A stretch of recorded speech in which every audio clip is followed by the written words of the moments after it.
Hey, what's going on, everybody? It's Marcus from TCG Discussions. Coming at you with my multiple first place, multiple second place Gecko Moria deck profile.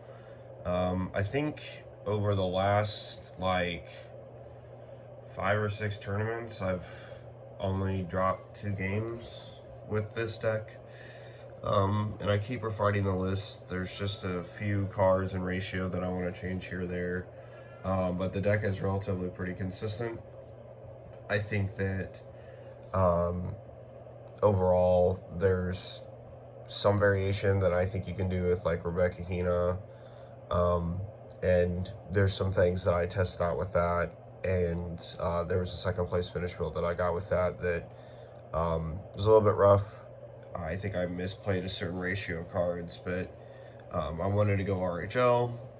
Try to go a little bit more aggressive in that front with the removal, but that I felt like I was also conceding some spaces on cards that were just honestly too good, and I think that as I go through this profile, you guys will kind of see what I'm talking about and my decision making with some of these cards.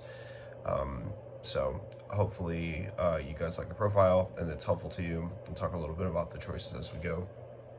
But Gecko, we all know what he does by now. Swing, Dawn X1, tap 2, mill 2, and then play a throw bark 4 or less at a drop. So nothing, nothing that you probably haven't already seen or ran into. If you've been playing any meta decks at your tournaments, you've probably run into this later a time or two. But we're going to start off with for Sindri, and then for Brennu. These are our starter cards.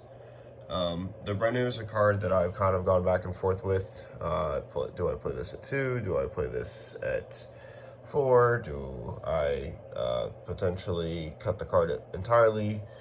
And there's 2 reasons why I play him at 4. The first is that if I go second, and I'm forcing myself to go second a lot more, especially in the mirror, so that I can, 1, understand how to play it, but 2, he is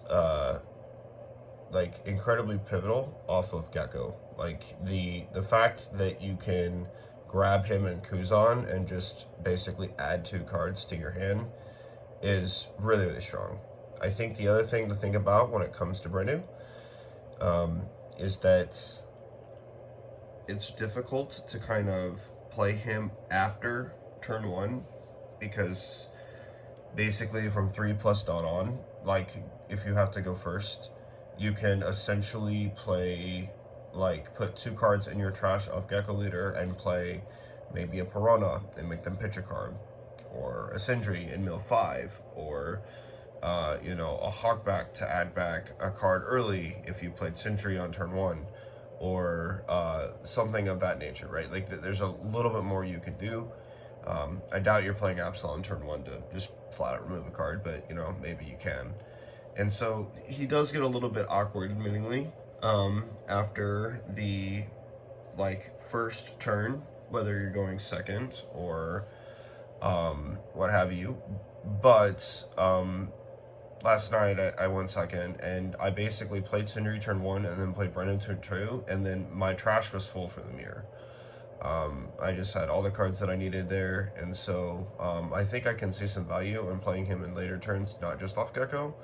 And I basically put myself a turn behind playing a 5 cost to guarantee that I had better plays with better cards for the late game that eventually came up and gave me the win. So Brennu, he's also not a card that's super bad if you want to spend a couple Dawn, try to get a resource, maybe an Ice Age or a Greater Eruption or something to help you get your reduction of your opponent's cards to play an Absalom or a Gecko play that brings out Luchi or Absalom. And then Victorious Injury, the most busted start for the deck, honestly. If I have this card in my hand turn 1, it does not matter if I have Brennu, I will play Sindri. I don't care that she's a 2K. A lot of people will say, well, there's situations where you want her as a 2K. That's all fine and dandy. Excuse me, just woke up. That's all fine and dandy, but if she dies as a 2K, you can always add her back to your hand off Hogback, so it's like you were never missing her in the first place. And that's number one. And number two, 5 cards in your trash is like more valuable than almost any start in the game. It's more valuable than brand new, unless all the cards that are milled are navy. So like that's like the only time she's bad. And I've had very few top 5 mills that are bad with Sindri. I had one that was like Luchi, 2 Ice Age, 2 Great Eruption, and then like I swung with leader. It was like double Borsalino, and I was like, good thing I had Perona in my hand already. Otherwise, this would be an absolutely awful turn. So that's like the only time that it's bad. Because you can mill those like super strong resources, but that's why you also compensate by playing a lot of copies of each in the deck. Because we are a mill deck, right? Like we do get rid of cards out of our own deck. Next, just for some standard throw block ratios, for Absalom, for Perona, and then a card that I go back between 3 and 4 of is Hogback. So Absalom and Perona, I feel are mandatory for us. I think you have to play 4 of these cards. Absalom's like one of your key removal pieces in every matchup. And then Perona is a absolute thorn in like Katakuri and Sakazuki's side. Perona just, if you see Perona early, Katakuri will have a low hand size when you're putting a card to the board that will pressure their life. And on curve, going first, like if they go second, which they want to do for the curve with Big Mom sometimes, right? Because honestly, I think Katakuri's nuts going first or second. Like that's just my take. But Perona specifically, like makes it so that Katakuri like has to pitch either their non-counter or a 2K very, very early. And so like if you Gecko swing 6, play Perona, make them pitch a card, and the next turn play Sabo to like protect the Perona and give you that 5-6 for the next turn, and then swing 5-5, and then following that you Sabo again, swing 6-6-6, or like if they have like a high hand size, go Perona go into another Perona. It's just completely devastating to Katakuri. Like that curve line of play is just way too strong, and she just enables basically like decks that want to keep a decent hand size to do stuff. She just basically traps them into saying like, okay, well, on top of a 2K that you now have to give me off your leader, you're going to get rid of another card on top of it. Basically making your Gecko swing a minimum 7, if you think about it in theory, which is really, really strong if they have 5 or more cards. Her reduction does come up, but it's something you basically have to keep in the back of your mind. You can hardcast her for 4, for example, and you get a -2 if they have like 5 or more. And if that like plays well into your like play lines for the turn, then yay. And if not, then nay. Hogback. Hogback is a card that I do love the card, and honestly, like I kind of like it would not be wrong like if you maybe cut a Brenu for a Hogback. But every time I play Hogback at 4, I just get nothing but Hogback, which is so weird. The other thing about him is that like I understand his utility in adding cards to hand, but sometimes like adding cards to hand right now in this meta is kind of dangerous. Like if you play against anything that has blue, like pudding is really strong, so developing a high hand size is kind of bait. And that's like any blue. Like that's if you run into Croc, if you run into Rosinante, if you run into Reiju, if you run into Sakazuki, like even them, like they could tech 1 or 2 puddings. Like I know Japanese lists have done this in the past. So at our meta, not so much. I don't think I've seen any topping lists with that. But it's always something you have to like keep in mind, right? You have to keep it in the back of your mind, because you don't want to just develop a huge hand size off Hogback and then have your like Gecko that you've added and then another Perona or Sindri or something that you've added because like you thought it'd be useful to have in your hand. Just have all that get shuffled back into your deck. The other thing is that he's better late. I like to play him on my, like if I go first, for example, I like to play him on like 1, 3, 5, 7. I like to play on my 7 Dawn turn. Reason being is that I can use Leader Effect to play Hogback to add Gecko, and then when I go into 9, I have a Dawn for like an Ice Age or a Great Eruption or a Suru. And this makes my Gecko play a lot more effective for any of the removal that I plan on playing off of him. And then additionally, it gives me another 4/5 body, and then I still have 4 Dawn to maybe play a Borsalino or divvy up my Dawn any way that I like. So I don't need to see him right away, and so it's not a card that I feel that like needs to be at 4. But I don't think you're wrong if you do, and I know that a lot of winning and topping lists do play him at 4. Again, just another ratio thing with the deck. And there's some other cards that I play at like different ratios that you'll see.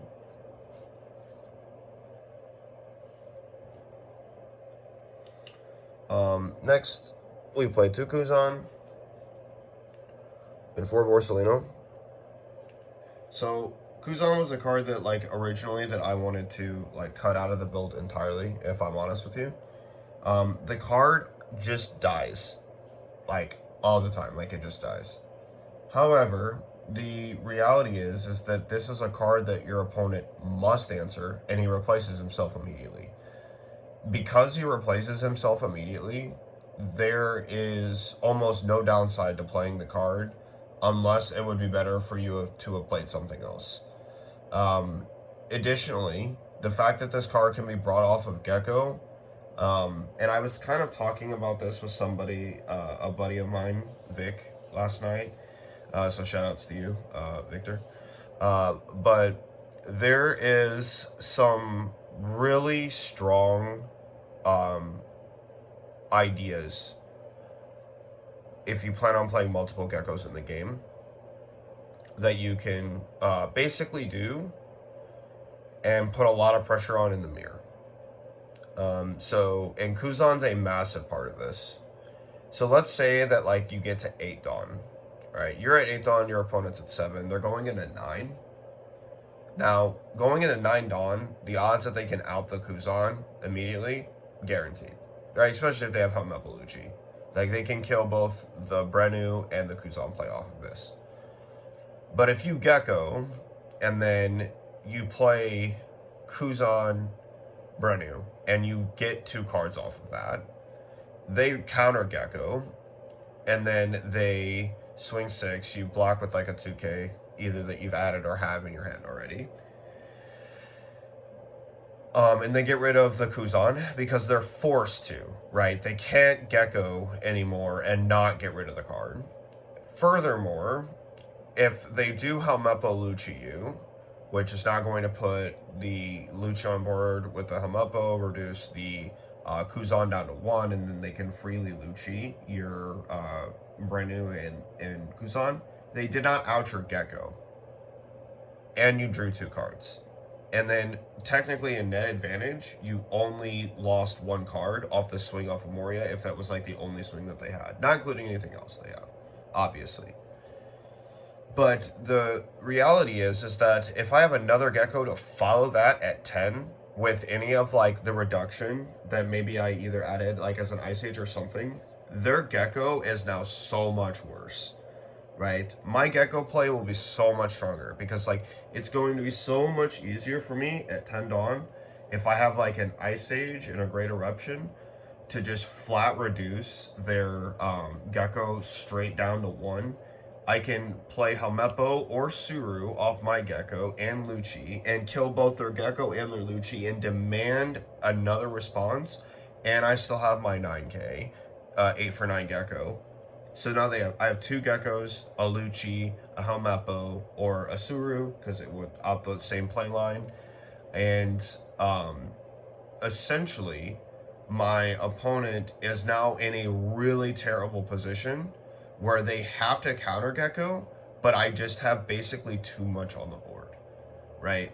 And Kuzan is a very big part of that discussion, because theoretically, like, bringing him back forces my opponent to address him. It's not like Luchi. Like, Luchi is a card that once it's brought back, you can pseudo-ignore if you're kind of starving the mirror a little bit, and then, like, trying to counter-attack at their cards. And there's, like, some safe ways to do that and some very dangerous ways to do that.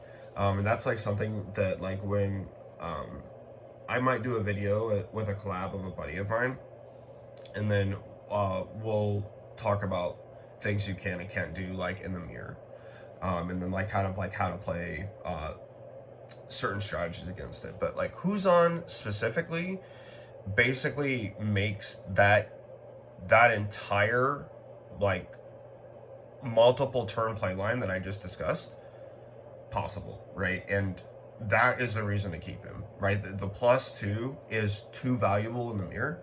It's also good at hand regeneration, and it is a card that demands attention of removal. Sakazuki can obviously out him very quickly. Even then, he still drew a card, right? When it comes to other cards that you may or may not be concerned about, you don't really need to worry. I'm going to plug this in. The camera's going to shake for a second. But like when it comes to like other cards that you need to play, like you don't need to worry if you're like Kuzan dies, like by getting bottom decked off Sakazuki. This card just basically threatens that like if they don't get rid of the card, they're screwed. And not to mention, like a lot of times he's probably going to get KO'd over getting bottom decked. But if they can Hound Blaze him, they definitely should. Borsalino. Borsalino is just way too strong in yellow and black, in my opinion, to not play it for. And the reality is that like Bors just dominates the mirror. He is way too good in the mirror. Like I see a lot of people play this card at 3 in topping lists. And I get it because they make like a couple concessions for like maybe a Hina, and then they make like another couple concessions for like a Rebecca or something else. The only card I will ever consider cutting for this is Cerberus. And the only reason why I would consider cutting this card for Cerberus is because Cerberus dominates the Yamato matchup so hard, it's not funny. Like, it is almost troll. The same thing with Katakuri. Cerberus is so strong into Kata because removing the card is just negligible. It doesn't matter if they pop him because he's just going to come back.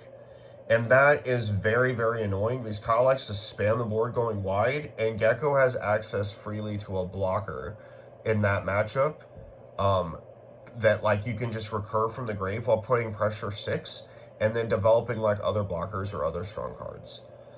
But in terms of Borsalino, this card basically saying that it can't be popped on my opponent's turn just effectively destroys like certain matchups. Like even if Perona can rest the card, they still can't get rid of him without attacking into him. And then even when they do, he's just 6k on their turn. He's so strong. In the mirror match, there is nothing they can do to out him.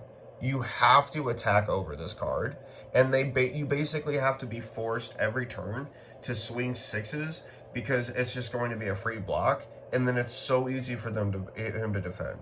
So for that reason, I play Borsalino at 4. If you play him at 3, I don't think you're wrong if you're trying to make concessions. Like, for example, I play 3 Hogback, right? This could easily be a 4th Hogback and 3 Bors. But the reality is that, like, between the cards that, like, which of these 2 cards is better, like, on my second turn, that card is definitely better. That card is almost better at any point in the game, unless this card's adding back Gecko, or late game adding me a 2k so I can survive what appears to be their final turn, and I'm going to need to crack back at them. So for that reason, I play Bors at 4. Mess with your own ratios to find out what you like, and just let me know.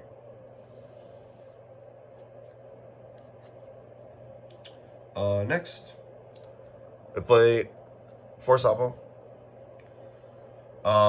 Sabo is a card that again, this is a ratio that I see some people play 3. I have a buddy of mine that played 2, and then I had another buddy of mine that played 3, then 1. I'm going to just outright say that this is, for black, the best blocker. Period. It's dang near as strong as this card. And this card in the mirror is literally the backbreaker. Your opponent cannot survive the mirror if you consecutively Sabo. Like, if you have a board that is even remotely worth protecting from KO, consecutive Sabos just ruin your opponent's hand. They ruin your opponent's game plan. They just literally the Ice Ages and Greater Options just might as well not exist. Absalom is never coming to the board. Their Gecko plays are forced to be value plays, which is like that's also something to kind of like talk about. Like Kuzan's value after they've played Sabo is increased drastically if you can play it off of Gecko, because there's essentially nothing really else to do other than maybe play Borsalino off your Gecko, because Absalom or Luchi coming to the board is just negligible, which is extremely problematic. So like if you play one Gecko and then like you establish like either Luchi or Kuzan and whatever, and then like the next turn you play Sabo on top of it, and if like the Kuzan lived and the Gecko lived, and like they needed another turn to get the full removal to get rid of what they wanted to do, like against you, they are now screwed. Like they cannot get rid of it in the mirror. It is so stinking. He is so powerful in the mirror. It's not funny. The filter is also incredibly strong. It doesn't matter that you trash Gecko of hogbacks in the trash, so you can just get rid of non-counter in your hand and then like swing with lead, play the hogback, add the Gecko back, and so you're not even like really hurting. Furthermore, like and like if the hogback dies, like that's just, you know, if they have the hogback, good for them. Like unless they black bottom back, that's like the only thing that would like somewhat hurt. But the reality is that like especially in the mirror, like and you're going to run into the mirror. If you go to regional, you're going to play against this. You're going to play against yellow. So Onami, T-Bolts, all these like KO effects, he just completely protects your board. He makes it completely immune to those KO effects. Same thing with Perona. They like it doesn't matter that they rest your cards. They cannot KO them with Ryuma. The only card that like is remotely powerful against you is Brook. Brook is a card that, again, it's a card that I may or may not consider for concessions. I don't know. I just don't like spending 6 Dawn for a 6k attacker. I'd rather like play Sabo personally instead. If I did cut a card for Brook, it would probably have to be a Sabo to make concessions for it, as I'm certainly not going to cut a Borsalino. This card is immune to my opponent's destruction effects all the time, but the fact that Sabo makes your entire board immune is backbreaking, and especially in certain game states. So I really feel that like this is a card that you almost have to play a 4 of.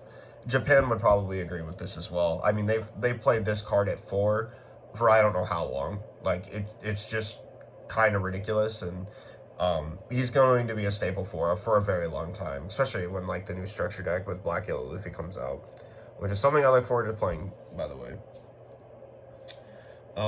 Moving on, we've got 3 Luchi and 2 Hamepo. So Luchi's tough because it's another card that I go like back and forth on wanting less of, because honestly you just don't play him early unless like it's like super convenient to. He's more of a situational card, but it's also something that you want to see for your Gecko play. You don't want to be caught without the card. So personally, in my opinion, I do think that like Luchi just has that place in like the deck to be at 3. The thing that I find to be a little bit difficult is that like shuffling 3 early can hurt. Like it can really hurt. Like if you're trash, like if your first turn was Incendiary, playing Luchi like right away to remove 2 cards as soon as you can, like at 5 Dawn or something, let's say like they have 2 cards that you want to get rid of, can actually really hurt your entire game, depending on what's in your trash. Furthermore, getting rid of him out of hand is almost an auto for me to pitch if I have Gecko in my hand already, because I plan on bringing him back later off Gecko. So, yeah, he's in a weird spot, and I think you have to play him at 3 because you need to see him. But I know a lot of topping or winning lists have played him at 2, but I think 3's like just, it feels right. Hamepo on play, reduce the card 3. Key with Luchi off Gecko, because you can bring back Luchi and then bring back him and reduce something 3. At 10 Dawn, like with Ice Age and Greater Option, 2 cards are guaranteed to be dying unless they've played this card, which is way too good. So, like, Sabo is so insane in the mirror. It's not funny. Like, literally, my opponent in the finals. So, like, last night's games, just to talk about them real quick. Round 1 played Red Purple Luffy. Round 2 played Sakazuki. Round 3 played the mirror for the finals. And in the finals, like, I consecutively Saboed 2 turns in a row, and he just said that, like, that just won him the game. He felt like he couldn't do anything anymore after that. Like, it's too good. But yeah, Hamapo is super strong. Some people are cutting this card to 1, and I get it. Like, I actually get it. But there's times where, like, I feel that I don't have him enough.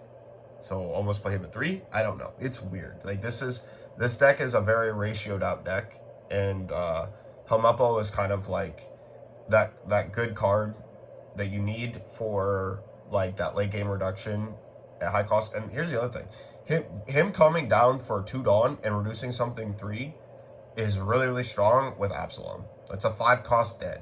So, like, your Gadatsus, the Gadatsus of the world, you know, I think that's pretty much the only, like, high meta relevant Sabo if, like, you know, his effect is passed. So, yeah, just some things to think about.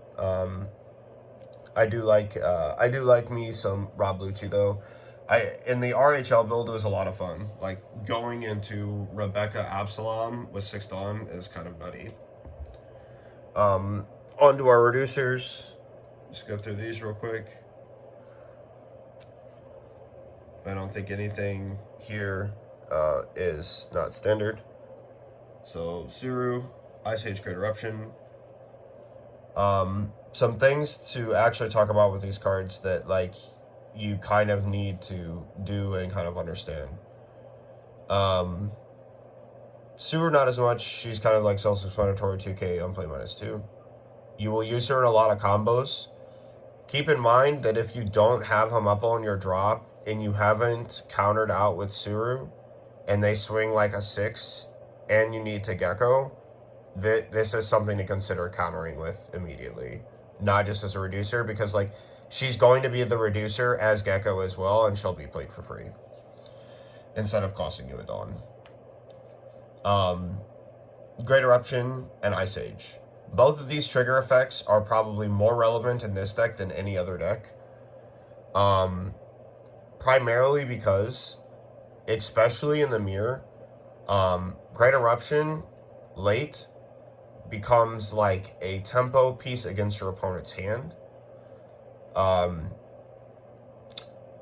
That effect can't be slept on. Because when you go for a game in the mirror, the counter crackback will almost always kill you. So if they are going for game or are in a position where they are forced to go for game, like they have no life and you have like 4 or 5 cards on the board, like I did last night. I had 2 Borsalino, a Sabo that I just played over another Sabo, a Gecko, and then an Absalom. Okay? In that situation, and my opponent had no life. In that situation, my opponent is forced to go for game. I had 1 life. Okay? My last life is Great Eruption. There's no reason for me to ever allow, like, that card to go to my hand. Make my opponent pitch a card, because this is, I'm saying this is it. I had like 5k counter, I had like 2 2ks and a 1k, 3 blockers, my board cannot be KO'd. So, play lines at removing my board are just not possible. I have multiple blockers on the board, so my tap Gecko that went for his last life is not really a thing. And my opponent basically took the last life he couldn't block because with his only Borsalino, and I had popped his Cerberus with Absalom. And his Borsalino couldn't block the 9k to defend the last life because he needed the attackers to kill me. So he was like in a really bad position. When I hit Great Eruption, even though it pitched to Gecko, it's less math I have to do to beat him. And like that card is very clutch. Ice Age. Ice Age feels like it's hitting everything right now. I don't know why. You play Katakuri, right? It kills Perospero. It kills what's its face? It kills Hiyori, which is important to get rid of Momonosuke for. It kills Mihawk, so if there's any shenanigans about returning him to the hand off some effect or something, that's like not a thing. And it just gets rid of him as a card. And Yamato, it gets rid of like chump blockers like Rosinante. It gets rid of the the searchers that like to turn themselves sideways. Like if they swing into it and you know that like they're not going to play something super high cost for a while, and you have an Ice Age or two already in hand. In Red Purple Law, it hits Zoro. It hits the Gordon or the race packs that they like play out. You could just effectively make sure that their power reduction just isn't there. In the mirror, it hits Cerberus, it hits Helmeppo, it hits Brenu. And those cards as attackers can't be slept on. Any of the 2 for 3s, like, they actually can't be slept on. They can get pretty annoying. Now, in the mirror, you're saving this card for Gecko. You probably want that in your hand, but there's times where, like, you do want to get rid of cards. Tashigi, Brenu against Sakazuki. And again, I know, like, it's like, well, why would you use it on those? But if you haven't noticed, like, Sakazuki plays, like, a lot of cards that search cards, and then, like, beats you down with the cards that they just use to search, like, a turn later. So, getting rid of those cards might behoove you. But all that to say, like, the Ice Age's trigger effect, I've never felt is more relevant than what it is right now. And its power reduction with Gecko is just too good to pass up. Like, a 5 reduction is just so insane. At 9 or 10 Dawn, being able to guarantee that a 6 cost and a 5 cost die to, or a 7 cost and a 4 cost die to Luchi is insane. Even if it's also all focus reduction at Gecko himself. Like, if they play Gecko, you play Gecko, and you need to get rid of their Gecko, sometimes it's worth it. When I played Sakazuki last night, unfortunately he had milled 2 Geckos, but he had a third in hand. And he went to Gecko, and I basically staved it off for 1 turn so that I could kill his Kuzan and kill his Gecko Moria. And I was gonna live because I had like I had way too many blockers on the board. I had like 2 Borsalinos and a Sabo. But like I just basically walled up and said, come at me, and I had like a lot of counter in hand as well. And I knew I was gonna live. So got down to like 2 life. He bottom decked a Borsalino. I blocked a 5k swing, and then like he attacked over my other Borsalino. And then I played Great Eruption and Ice Age, and then brought back Helmeppo Luchi off of my Gecko, and it just cracked his board immediately. And then like I swung into his other top cards with my leader, and then and just basically established a board of my own. So just don't sleep on these trigger effects. They can like really help a lot in your matchups. Especially Ice Age. Like, Ice Age just hitting, it feels like it's hitting like something very strong every time. And then lastly, the infamous, the one, the only Gecko. He is our top end. He is one of the only reason really to play this deck specifically. He is so incredibly strong and powerful. It's not funny. Bringing multiple cards back, cracking boards, establishing multiple bodies for 8 Dawn. His value just can't be denied. And Sakazuki, right? Like, Sakazuki, like, the Ama no Morikumo is absolutely slept on. I think that card is played way too little for what you can do with Rebecca, Hina, Helmeppo with this card, right? So like Gecko into Rebecca into Hina into Helmeppo is a 6 and a 4 dead. It is a 10 cost Houndblazed because of the leader reduction. Oh, and if you include the leader reduction, which that's something I need to include. If you include the leader reduction, it's broken. Like, it's a 10 cost dead, it's a 7-4 dead, it's a Yeah, I mean, there's just a lot of combinations of stuff you can do. It's a, what is it, 4, so it'd be a 6, 2/6 cost dead, or 6 and a 5 dead off the Amar no Makumo. And you played 4 bodies to the board. You played Rebecca, you played Hina, you played Helmeppo, all off of this card. Just absolute absurdity. And then you get an event that just bottom decks 2 of those cards. Just completely filthy. That's just a degenerate amount of value. And 2 of those cards are attackers. Technically 3 of them are attackers. And you got a blocker. I think at 10 Dawn, bottom decking 2 of my opponent's cards, outing an 8, like literally, what is it? With Marno Okumo, it'd be 4, 5, or 4, 8, 8 in a, 8 in a 3. So you could kill Gecko and a 3 cost with leader reduction, Rebecca, Helmeppo, Gecko, Hina. Like, you can do that. And you play 4 bodies to the board. Like, it's just insane. So, it's probably the reason why Saga's getting banned. Just being honest. But, but the promo leader is just as, like, literally just as good. So, yeah. Well, I'll end up showcasing that and talking about, like, lists and stuff. But, yeah. But Gecko Moria in this deck, just insane the amount of cards that we can play. The only cards we can't play that are character cards are Gecko and Sabo. So literally the entire deck, other than those 2 cards, can be played off of him and our events. So yeah, he's broken. When you protect him with Sabo in the mirror, the game's just, it feels like it's over. Like, they just can't break him, ergo they have to attack over him, and if you have any blockers on the board, that's just not going to happen. And he's already high enough counter. The only card that can really realistically swing into him in the mirror is another Gecko. Otherwise, they're just losing. So, yeah, that's kind of, that's going to be it for my deck profile of Gecko. I kind of wanted to, like I said, explain these ratios and kind of do a profile, like an updated profile for you guys. I'm going to Peoria in May for sure, and then if I have the time off, I will be going also in April in 2 weeks, but I don't know if I have the time off.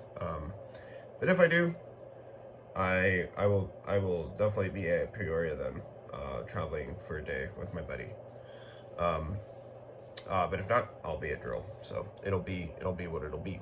But let me know what you guys think about the deck in the comment section below.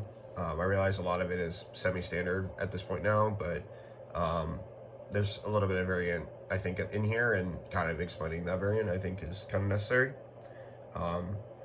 And good luck in your guys' games. I hope this helps you guys if you're looking in for ratios to play and why I updated it to what I did. And then I wish you guys best of luck. I know there's a lot of regionals going on and a lot of people are playing in them. So if you're going to Peoria, I will see you guys there. And thank you so much for watching as always. This is Marcus from TCG Discussions signing off. Laters.